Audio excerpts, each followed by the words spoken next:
Mga ka-Republic, laging may nangyayaring kontrobersya pag nananalo ang Barangay Ginebra. Pagkatapos padapain ng Gin Kings ang Converge, nag-viral ang paldurants ni Calvin Abueva at napatawan siya ng multa. Samantala, palit import na ang SMB matapos silang paglaruan ni Bolbol at ng Tok and Tex. Out na si Marcus Lee at magdidebut mamaya para sa Birmen ang 7'1" na si Justin Patton, former NBA player. Kaya raw nitong tapatan ang import ng TNT.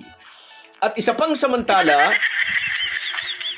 nangyari na ang isang kinatatakutan ng Barangay Ginebra.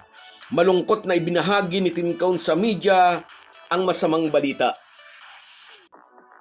Pag-uusapan po natin yan, pero bago ang lahat ay maglalambing po ako sa inyo na isubscribe ninyo itong ating channel at kung di masyadong makakaabala ay i-like at paki-share na rin ninyo. Malaking bagay po yan sa aming mga vlogger.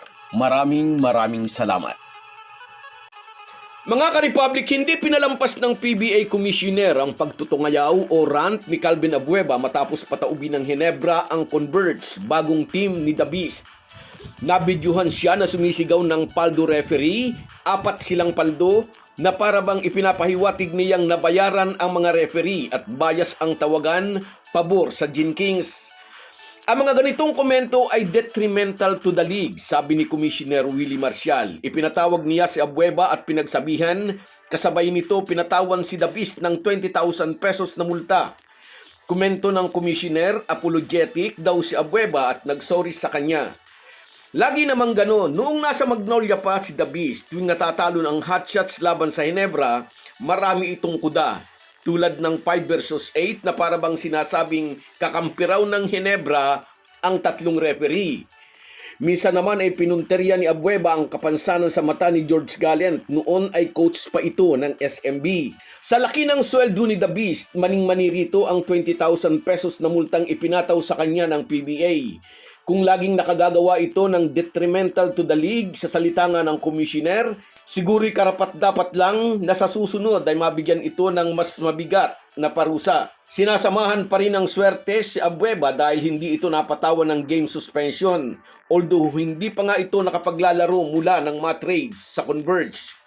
Nauunawaan naman ng marami na siguro raw ay frustrated lang siya dahil nagkakamada ng talo ang bago niyang team. Sa kabila ng mga unang report na conference dark horse daw ang Fiber Xers dahil tad-tad ng star players ang kanilang lineup. Pero gaya nga po ng alam na nating lahat, nasa puwitan sila ngayon ng team standing sa kanilang isang panalo, 4 na talong record. Ang huling talo ng Converge ay ibinigay ng Barangay Ginebra na sumandal sa walang kupas na si Justin Brownlee at sa lalo pang nag-i-improve na si RJ Abarientos.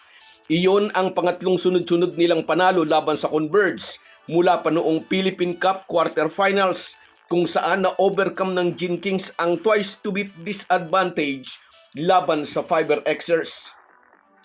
Malaking bagay para sa Ginebra ang panalo kontra Converge noong linggo. Nakabawas iyon sa lungkot na sumemplang sila laban sa NLEX.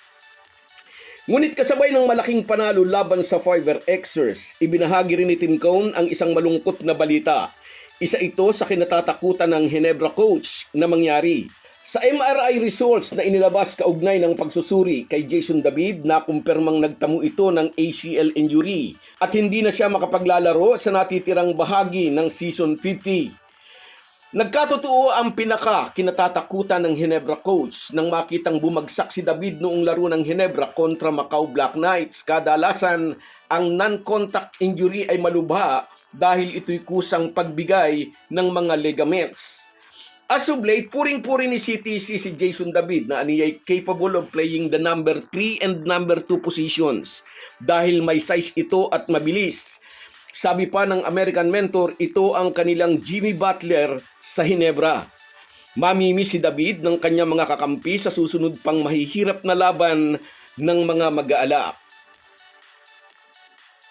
Samantala, nahirapan ng San Miguel sa huling laban nila kung saan ay tinambakan sila ni Bolbol at ng Tok and Tex. Ibinigay sa kanila ng TNT ang kanilang pangalawang talo, kaya bago pa mahuli ang lahat ay nagpalit na sila ng import. Pinauwi na ng SMB si Marcus Lee at inactivate naman si Justin Patton, 16th overall pick sa 2017 NBA draft na naglaro na sa Minnesota Timberwolves, 76ers, Oklahoma Thunder at Houston Rockets. Agad masusubukan ang tikas ni Patton kontra sa Macau Black Knights na wala pang panalo sa loob ng 4 na laro. Maaga pa'y nahatulan na raw agad ang kapalaran ni Marcus Lee pagkatapos pa lang daw ng unang laro ng SMB kung saan ay umiskor si Lee ng nakakaawang 4 na puntos. 10 puntos siya sa pangalawang laro ng SMB at 30 points kontra sa Tok and Tex. Pero selyado na ang kapalaran ni Lee, nakatambay na ang papalit sa kanya. Pinaglaruan ng Tok and Tex ang SMB sa laban nila noong linggo. Bukod sa matalas din ang mga locals ng TNT, kakaibang level talaga ang husay ng 7'3" na si Bolbol, na kahit si Junmar Fajardo ay nanggilalas sa towering presence ng former NBA player. Ang haba talaga, sabi ni The Kraken. May nagsasabing 7'1" ang bagong import ng SMB. 7-footer lang daw, sabi naman ng iba. Malaki ang inaasahan sa kanya ng tropa ni Leo Austria. Kung sakaling magkakaharap sa next round ang SMB at TNT, may mga nagsasabing ang tipong player ni Justin Patton ang kayang tumapat kay Bolbol. May isang panalo 2 talong record ngayon ng SMB at mamaya haharapin nila ang Macau Black Knights na ngayon ay ginagawang whipping boy ng liga. Bokya pa sa panalo ang Black Knights, inaasahang ilalampaso rin sila ng SMB mamaya. So guys, yan lang muna. Hanggang sa muli. Kung wala po kayong mga viewers namin ay walang magtatagumpay na vlogger. Kaya salamat po sa inyong panunood. Shoutout sa iyo, Romeo Conchada. Salamat sa laging panunood, idol. At sa iyo rin, shoutout, Evelyn Ridolosa. Yes, congrats daw sa Gin Kings. Sa iyo rin, shoutout, Nap Tinapay. Shoutout sa iyo at sa iyo rin, shoutout, Benigno Orchondra. Shoutout sa iyo, idol. At sa iyo rin, Josephine Incierto. Salamat sa inyong lahat. Kahit gaano po tayo kabisi, ay huwag po nating kalimutan ang ating buhay espiritual. Lagi po tayong magpasalamat sa bawat araw na dagdag sa ating buhay. Malaki po ang maitutulong ng pananalangin araw-araw. Isang paalala po mula sa inyong Halo Halo Sports Republic.